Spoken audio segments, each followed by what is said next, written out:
Dalam banyak kasus, strategi kampanye pemilihan presiden di berbagai negara seringkali penuh dengan taktik agresif, termasuk yang kontroversial dan bahkan tidak etis.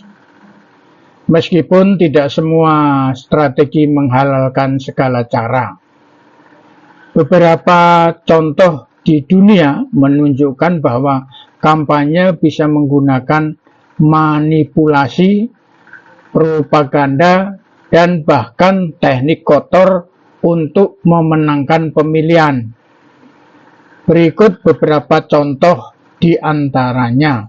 Yang pertama, disinformasi dan fake news. Pada Pilpres Amerika Serikat tahun 2016,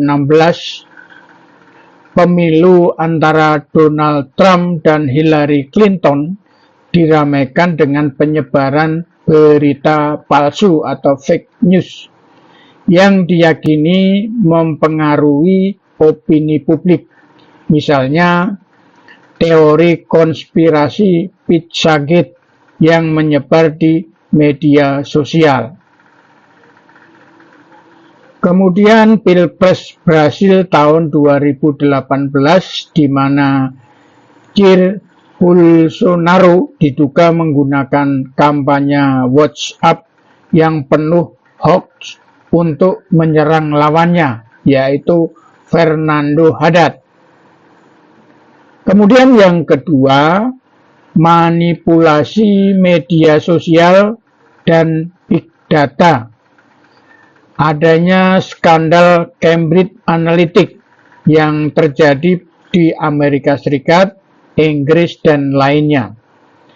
Perusahaan ini menggunakan data dari Facebook tanpa izin untuk menargetkan pemilih dengan iklan politik yang sangat spesifik, mempengaruhi keputusan mereka.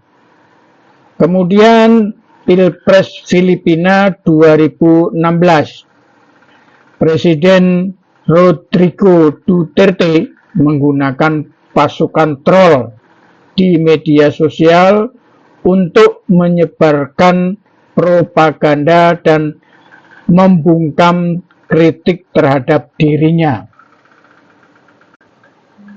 Yang ketiga, tekanan dan intimidasi.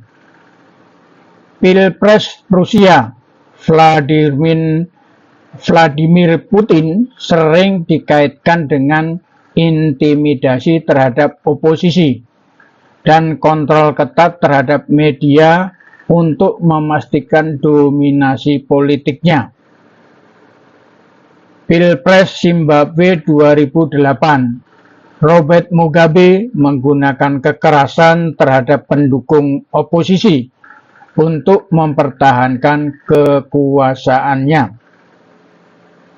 Yang keempat, pemanfaatan sentimen identitas dan agama.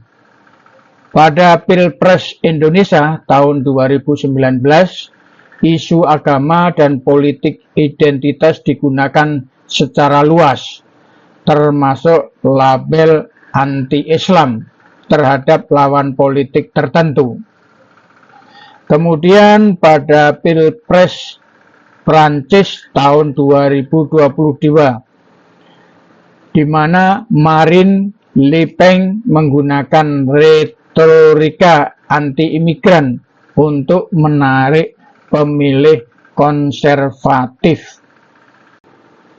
Yang kelima, kecurangan dalam penghitungan suara. Pilpres Belarusia tahun 2020, Alexander Lukashenko dituduh melakukan kecurangan besar-besaran untuk mempertahankan kekuasaannya, memicu protes besar-besaran. Kemudian Pilpres Kenya tahun 2017, Mahkamah Agung membatalkan hasil pemilu karena ditemukan banyak ketidakwajaran dalam proses pemungutan suara.